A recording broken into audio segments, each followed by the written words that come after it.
Milk protein fibre, दूध से धागा बेशक बनता है. In fact to start off let's show you some samples. ये चाइना से हमने फाइबर मंगवाया था और this is made out of milk. दूध में एक प्रोटीन होता है कैसीन, ठीक है, उसको सॉलिडिफाई करके उसको अलग से एक्सट्रैक्ट करके और उसको सॉलिडिफाई करके फाइबर बनाया जाता है. इट्स बेसिकली एक प्रोसेस होता है कि आप उसको लिक्विफाई करते हैं मिल्क के प्रोटीन को, बिकॉज मिल्क इटसेल्फ एक सस्पेंशन है होता है, उसमें से फिर सॉलिड निकाला जाता है और उस सॉलिड को बेस के अंदर डिजोल्व करके एसिड में निकाल लेते हैं. It's just like a shower head. जिस तरह शावर के अंदर होता है, वो शावर पानी के नीचे रखा होता है या एसिड के अंदर रखा होता है और उसमें से फाइबर निकल रहा होता है और निकलते हुए वो सॉलिडिफाई होता है. अभी हम पूरा प्रोसेस आपको दिखाएंगे एग्जैक्टली किस तरह होता है. जस्ट लैब स्केल पे वॉन्ट बी यूजेबल जो फाइबर बनेगा, बिकॉज एक्चुअल प्रोसेस के अंदर जो फाइबर बनता है वो उसको बनाते ही खींचना पड़ता है, ओरिएंट करना पड़ता है, तो उससे उसकी स्ट्रेंथ आती है. उसके बगैर उसके अंदर वो स्ट्रेंथ नहीं होती, वो मोटा भी होगा. बट एक लैब स्केल पे डेमोन्स्ट्रेशन हम लोग ज़रूर दे सकते हैं कि भाई किस तरह से होता है प्रोसेस. तो हमने दूध लिया, हमारा basic raw material evaporated milk है ये, क्योंकि इसके अंदर प्रोटीन कंटेंट ज़रा हाई होता है. इसको हम डिज़ोल्व कर देते हैं बेस लेके.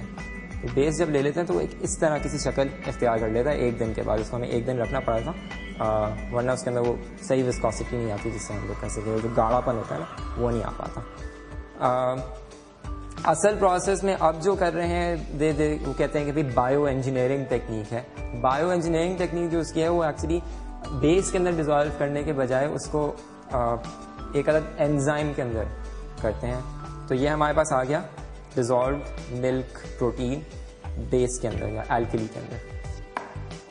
इसको हम डाल देते हैं एक अलग सिरिंज के अंदर. वो मैंने पहले से डाल के रखा हुआ है, नॉर्मल इंसुलिन वाली सिरिंज है, उसके अंदर डाल के और हम एक्सट्रूड करेंगे इसको एसिड के अंदर. Just to show you the process, acid हम भर लेंगे.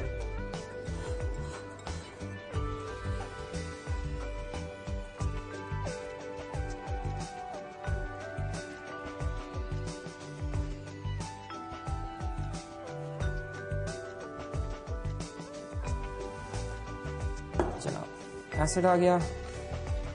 अच्छा, ये जो दूध था हमारा एल्कली में या बेस में डिजोल्व हुआ हुआ, इसको हमने सिरिंज में भर लिया.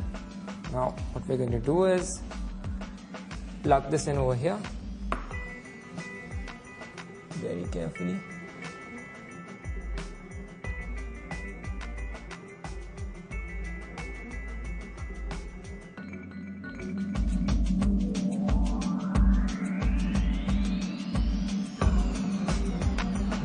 है और बेसिकली फ्लो आ रहा है थोड़ा सा, सिरिंज में हमारी छेद ज़्यादा हो गया इसकी वजह से, but this is what you get. आपको नज़र आ जाएगा कि भाई एक स्ट्रैंड जो है वो ऊपर की जानिब जा रहा है. जैसे ही इस तरह से एक्सट्रूड होता है स्पिनरेट के अंदर, इसको लेके खींचा जाता है, उससे इसके अंदर ओरिएंटेशन आती है और इसकी स्ट्रेंथ आती है. अभी ये बहुत ही ज़्यादा कमज़ोर होगा. ये हम इसके नीचे रख देते हैं. इसमें थोड़ा सा ऐसे निकलेगा तो ये सारा साइड में डिपॉजिट होना भी शुरू हो जाएगा और मैं हाथ धो लूँगी कि मेरे हाथ थोड़े से जल रहे हैं. अब स्ट्रक्चरली होता है ये कि जो हमारा ये फाइबर बनता है स्मूथ होता है, गोल होता है तकरीबन. माइक्रोस्कोपिक व्यूज़ है और इसके देखेंगे तो कैसीन का फाइबर जो है वो आपको स्मूथ और गोल नज़र आएगा. Chemically it is just like wool, ठीक है, लेकिन वुल और कैसीन फाइबर्स की फिजिकल जो अपीयरेंस है उसके अंदर काफ़ी फ़र्क होगा. वुल के ऊपर आपको स्केल्स नज़र आएंगे और कैसीन आपको स्मूथ लगेगा. उन स्केल्स की वजह से वुल इज़ अ रिलेटिवली गर्म फाइबर, बिकॉज उसके अंदर एयर पॉकेट्स बनती हैं और those air pockets keep it warm. So you know that's why there is a big difference in both. If you burn it, अगर आप इसको जला के देखें और वुल को जला के देखें तो आपको एक जैसी स्मेल आएगी. और जैसे गोश्त जलने की बू होती है, या कभी कभी किचन में काम करते हुए, या हम अनाड़ी लोग होते हैं वो किचन में चूल्हा जला रहे होते हैं, वो भड़क से जलता है तो एक आध बाल कभी जला हो तो एक स्मेल सी आती है.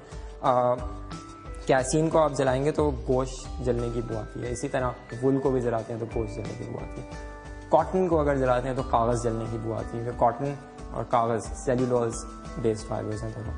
तो वुल और के अंदर एक और प्रॉपर्टी है जो हम कॉटन में इनकॉर्पोरेट करने की कोशिश करते हैं, विच इज़ फायर रिटार्डेंसी, कि आप कॉटन को जब जलाते हैं तो वो जलता चला जाता है।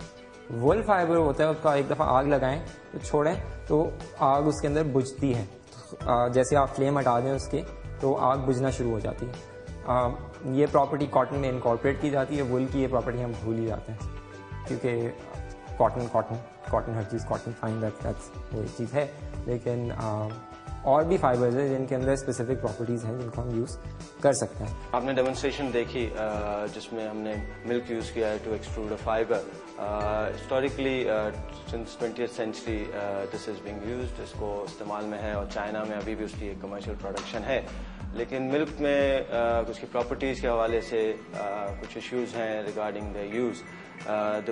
जो पॉइंट हम इसमें रेज ये करना चाह रहे हैं कि मिल्क के अलावा बहुत सी ऐसी सोर्सेज हैं जिससे फाइबर हम निकाल सकते हैं, natural as well as synthetic, जो कि पेट्रोकेमिकल डेरिवेटिव से हैं। एक चीज़ जो मैं कहना चाहूँगा वो ये है कि जो हमारी लोकल पाकिस्तानी टेक्सटाइल इंडस्ट्री है उनका अब तक एम्फेसिस कॉटन पे बहुत ज़्यादा रहा है। नो डाउट कॉटन हमारी मईशत में काफ़ी इम्पोर्टेंट है।